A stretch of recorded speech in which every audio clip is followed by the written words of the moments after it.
मैं बजट 2022-23 पे अपने ख्यालात का इजहार करूं। इस बजट का हुजम 9,502 अरब 7,004 अरब की टैक्स कलेक्शन है। इसमें सबसे मजे की बात जनाब स्पीकर जो है वो ये है कि डायरेक्ट टैक्सेशन में हमने 2,558 अरब रुपए और इनडायरेक्ट के लिए 4,431 अरब रुपए इनडायरेक्ट टैक्सेशन से होगी इसकी आमदन। इसमें मैं बाद में बात करता हूं। कर्ज की अदायगी के लिए 3,950 अरब रुपए रखे गए हैं। दिफाई अखराजात के लिए 1,523 अरब रुपए। बजट खसारा हमारा 2,500 अरब रुपए होगा। जिन हालात में ये बजट दिया गया रूस और यूक्रेन की जंग के बाद, अच्छा इसमें जनाब स्पीकर 2,460 अरब रुपए 3,950 रुपए कर्ज की अदायगी के लिए भी रखे गए। जिन हालात में ये बजट पेश किया गया है कोरोना के आफ्टर इफेक्ट्स अभी गए नहीं थे कि रूस और यूक्रेन की जंग के एक नई तबाही, मुआशी तबाही पूरी दुनिया में आ गई। इसमें कोई दो राय नहीं कि इन हालात में ये बजट मुनासिब है। वो पूरा मुल्क इस वक्त महंगाई की एक लपेट में है और मुआशी सूरत हाल शायद 75 सालों में पाकिस्तान की इतनी बुरी नहीं थी जो आज है। लेकिन उसके बावजूद मैं ये समझता हूं ये कोई मुनासिब बजट है जिसपे अगर हम पूरा अमल दरामद कर लें तो काफी बेहतरी आ सकती है। लेकिन जनाब स्पीकर इनका क्या करें? ये रेलवे का, पाकिस्तान रेलवे का क्या किया जाए? हर साल 50 अरब रुपए का खसारा है। पीआईए लगभग 100 अरब रुपए का सालाना खसारा कर रही है और हमारे एनर्जी सेक्टर में 700 से 800 अरब रुपए का सालाना खसारा है। क्या ये कौम 9,500 अरब रुपए में से ये 1,500 अरब रुपए बनते हैं, क्या इनका बोझ उठा सकती है? इस पे हमें कोई बोल्ड फैसले नहीं करने चाहिए। हमारा दावा है कि हमने अपनी सियासत दाव पे लगाई है। इस हुकूमत ने, पीडीएम की इस हुकूमत ने अपनी सियासत दाव पे लगा के रियासत को बचाने की कोशिश कर रहे हैं। मैं यकीन मानता हूं कि ये बिल्कुल ऐसे ही है, लेकिन क्या हमें कोई बड़े फैसले और नहीं करने चाहिए? ये जो 700-800 अरब रुपए का हमारा डिस्कोज खा जाता है, सर्कुलर डेट बढ़ता है, इस पे कोई बड़ा फैसला करने की जरूरत नहीं। ये कब तक लिंगर ऑन करते रहेंगे हम जनाब स्पीकर? मैं हुकूमत वक्त से भी और इस हाउस से भी इल्तिजा करूंगा कि इस पे कोई बड़ा फैसला किया जाए। ये जो ब्लीडिंग है इसको रोका जाए, वरना ये हमें ले डूबेगी, इस मुल्क की माशत को ले डूबेगी। जनाब स्पीकर, IMF प्रोग्राम हमारा 17वां IMF प्रोग्राम है।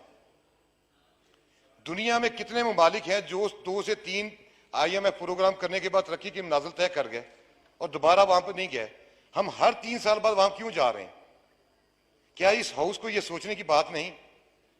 क्या यह आपकी और मेरी जिम्मेदारी नहीं? क्या हम इस 22 करोड़ अवाम को जिम्मेदार नहीं, जवाबदेह नहीं है? अगर ये हाउस जवाबदेह नहीं जनाब स्पीकर, तो कौन जवाबदेह है? खुदारा इस पे लिए हमें कोई ना कोई बेहतर फैसले करने की जरूरत है। सब्सिडीज खत्म करें। हम कौम से सच कब बोलेंगे जनाब स्पीकर?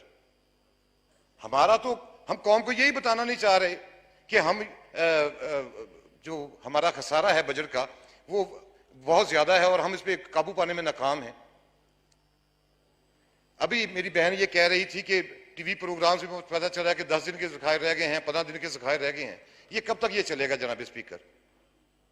खुदारा कोई बड़ा फैसला कीजिए, कोई बड़ा डिसीजन लीजिए। ये इन जो ब्लीडिंग है इसको रोकिए। इसमें कोई दो राय नहीं जनाब स्पीकर। ये दुनिया के ये रिसेशन जो आ रहा है, ये दुनिया की, ये 100 साल बाद दोबारा एक कोरोना की सूरत में अजाब आया। उसके बाद रशिया और यूक्रेन की जंग, बुलंद तरीन तरह की कमोडिटीज की प्राइसेस हैं, लेकिन उसके बावजूद हमारी इकोनॉमी में इतनी सख्त तो होनी चाहिए कि हम इसको थोड़ा सा शॉक एब्जॉर्बर के तौर पे काम कर सकें। अभी 3 माह नहीं गुजरे, 4 माह नहीं गुजरे और हमारे शॉक्स खत्म हो गए। जनाब स्पीकर, मैं इससे सबसे बड़ा, इससे बढ़ के जो अभी चले, ये तो जनाब स्पीकर 2-3 माह में इंशाअल्लाह ताला ये मामला सेटल हो जाएंगे, हम इससे निकल जाएंगे। लेकिन सबसे बड़ा मसला जो इस मुल्क को आने वाले वक्त में है वो पानी की कमी का शिकार है जनाब स्पीकर। जब यह पाकिस्तान बना तो 5,600 क्यूसिक पर कैपिटा हमारे पास पानी था और आज हमारे पास 600 क्यूसिक पर कैपिटा पानी भी नहीं।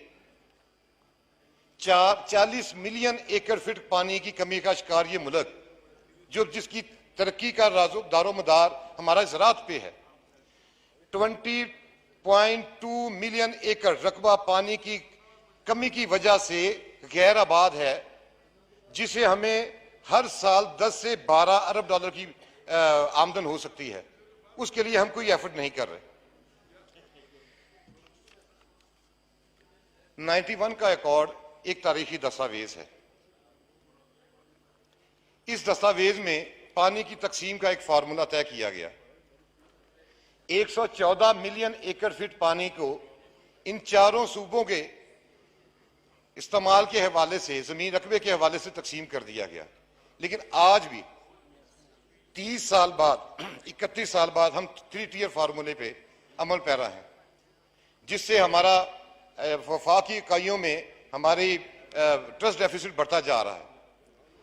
13 मिलियन एकड़ फीट के पानी के रिजर्वायर हैं, जो हमारे जैसे मुल्क में पास कम से कम 33 मिलियन एकड़ के होने चाहिए। हम कंसेंसस नहीं कर पा रहे हैं जनाब स्पीकर, कालाबाग डैम पे, दूसरे डैम्स पे, और उसकी हालत यह है कि फूड इनसिक्योरिटी का शिकार होते जा रहे हैं।